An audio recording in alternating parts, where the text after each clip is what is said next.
सभी भक्तों को श्री शिवाय नमस्तुभ्यम हर हर महादेव।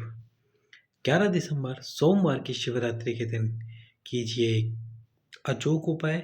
यदि जीवन में कष्ट बहुत है, तकलीफ बहुत है, दुख बहुत है, जिस भी कार्य में हाथ डालते हो वो कार्य संपन्न होता ही नहीं। धन आता है लेकिन सभी लोगों के आ जाने के पास में आपके पास धन आता है। तो फिर आप शिवरात्रि के दिन कीजिए ये एक उपाय।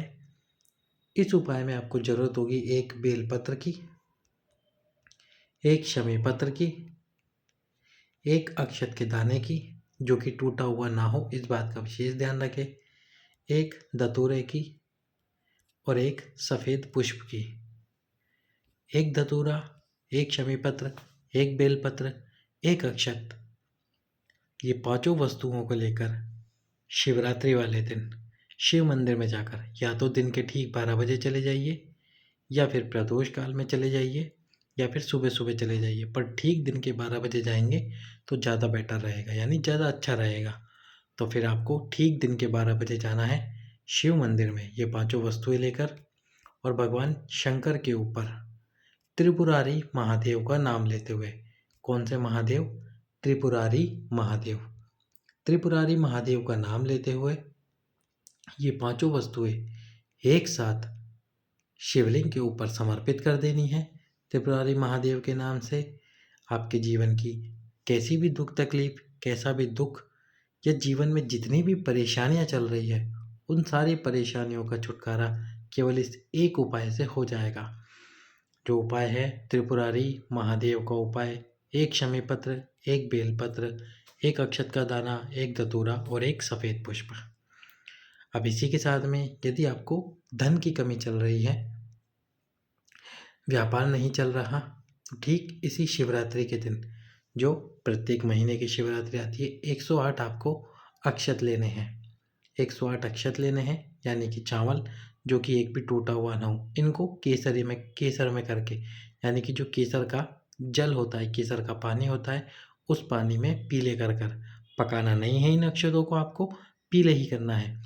उस जल में पीले कर कर जैसे ही शिवरात्रि वाले दिन, यानी कि शिवरात्रि वाले दिन रात्रि हो, प्रदोष काल समाप्त हो और रात्रि प्रारंभ हो जाए, तो रात्रि प्रारंभ होते से ही 12 बजे से पहले पहले, या तो 8 बजे, 9 बजे, 10 बजे, 11 बजे, इन 4 घंटों में किसी भी समय पर जो 108 अक्षत आपने केसर के जल में पीले किए हैं, या तो शिव मंदिर में जाकर, यदि शिव मंदिर खुला हो, यदि शिव मंदिर खुला ना हो तो फिर आपके ही घर में जो शिवलिंग है उस शिवलिंग के ऊपर समर्पित कर दीजिए 108 चावल।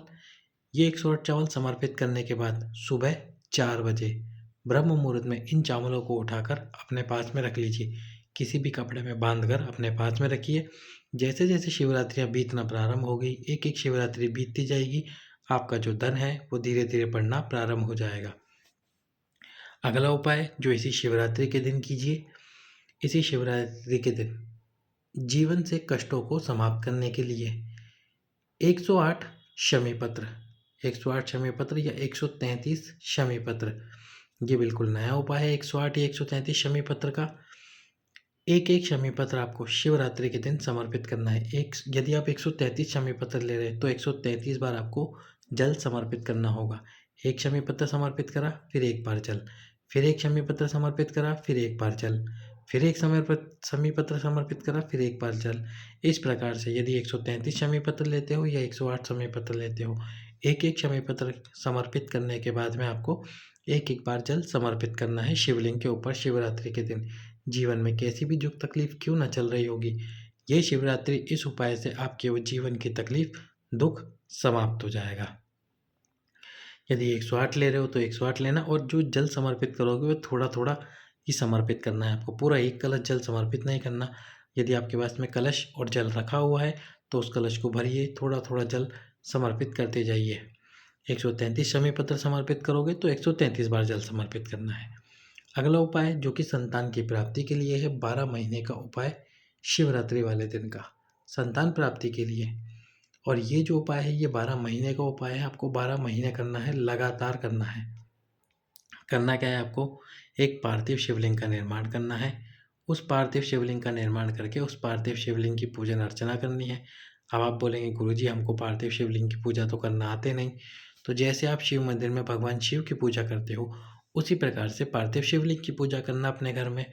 जब पार्थिव शिवलिंग की पूजा करोगे तो जैसे दूध, जल समर्पित करते हो, अभिषेक की सामग्री समर्पित करते हो और इसी के साथ-साथ में शमी पत्र, बेल पत्र यदि है तो समर्पित कीजिए, पूजन अर्चना कीजिए।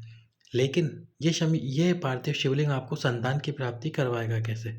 तो उसके लिए जब आप पार्थिव शिवलिंग का निर्माण कर रहे हो, तो जो पार्थिव शिवलिंग के निर्माण के लिए मट्टी लोगे, यानी कि जो मट्टी आप काम में लोगे शिवलिंग का निर्माण करने के लिए, उसमें आपको यदि संतान की प्राप्ति करवानी है, वंश की वृद्धि करवानी है, तो 3 में से कोई भी एक वस्तु मिलानी होगी। या तो तीनों मिला सकते हो तो तीनों मिला दो, नहीं तो एक ही वस्तु मिला दो। पहले नंबर पर है गाय का दूध और वो गाय का ही हो। दूसरे नंबर पर है गाय के दूध का मक्खन, यदि मक्खन ना हो तो तीसरे नंबर पर है गाय के दूध का घी। जो घी निकलता है, गाय का घी होता है, वही घी। यदि ये तीनों में से एक भी वस्तु है आपके पास, तो उस मिट्टी में जिससे आप पार्थिव शिवलिंग का निर्माण करने वाले हैं, उसमें मिला दीजिए। पार्थिव शिवलिंग का निर्माण कीजिए प्रत्येक शिवरात्रि और पार्थिव शिवलिंग का निर्माण करके उसकी पूजन अर्चन करके रात्रि को विसर्जन कर दीजिए। यदि तीनों है आपके पास में, बोले मेरे पास दूध भी है, घी भी है, मक्खन भी है, तो तीनों मिला सकते हैं थोड़ी-थोड़ी मात्रा में। अब रोग मुक्ति के लिए, यदि आप रोग की मुक्ति चाहते हैं यही पार्थिव का शिवलिंग का निर्माण करते हुए, तो इसी पार्थिव शिवलिंग के निर्माण में रोग मुक्ति के लिए थोड़ी-सी भस्म जब आप पार्थिव शिवलिंग का निर्माण कर रहे हो, तो वो मिला दीजिए। अब आपको भस्म मिलानी है उस मिट्टी में जिसका आप शिवलिंग बनाओगे। अब आप बोलोगे भस्म कहाँ से लाएँ? तो जो कंडा आता है, यानी कि जो गोबरी आती है, कौन सी गोबरी? अलोनी गोबरी, जिसको दीवार पे थापा नहीं गया हो। जब गाय गोबर करे, जो रोड पे पड़ा ही गोबर सूख जाता है, उसको जलाकर उसकी भस्म तैयार करते हैं। उस भस्म को छान कर भगवान शंकर के ऊपर समर्पित किया जाता है और उस छनी हुई भस्म को जो हमने शंकर जी पे समर्पित की है, उस भस्म को शिव जी से निकाल कर जब हम पार्थिव शिवलिंग का निर्माण करते हैं, तो उसके अंदर मिलाते हैं थोड़ी-सी भस्म। जब इस भस्म को मिलाकर पार्थिव शिवलिंग बनाया जाता है, उसकी पूजन अर्चना की जाती है। तो पूजन अर्चना करने के बाद में जब पार्थिव शिवलिंग का विसर्जन कर देते हैं, तो यदि हम ये उपाय करते हैं, तो हमारे घर में रोग, कोई भी बड़ा से बड़ा रोग या छोटे से छोटा रोग प्रवेश नहीं करता और यदि कोई रोगीला व्यक्ति होता है, तो उसका रोग भी धीरे-धीरे समाप्त होना प्रारंभ हो जाता है। तो यदि आपको संतान की चाह है, तो आप 3 वस्तुएँ मिलाएँ, 3 वस्तु आपको बता दी, गाय का दूध, गाय का घी या गाय का मक्खन। और यदि तीनों में से कोई एक है आपके पास, तो तीनों में से कोई एक मिला के बना लीजिए। इस प्रकार इस शिवरात्रि के दिन कीजिए ये उपाय।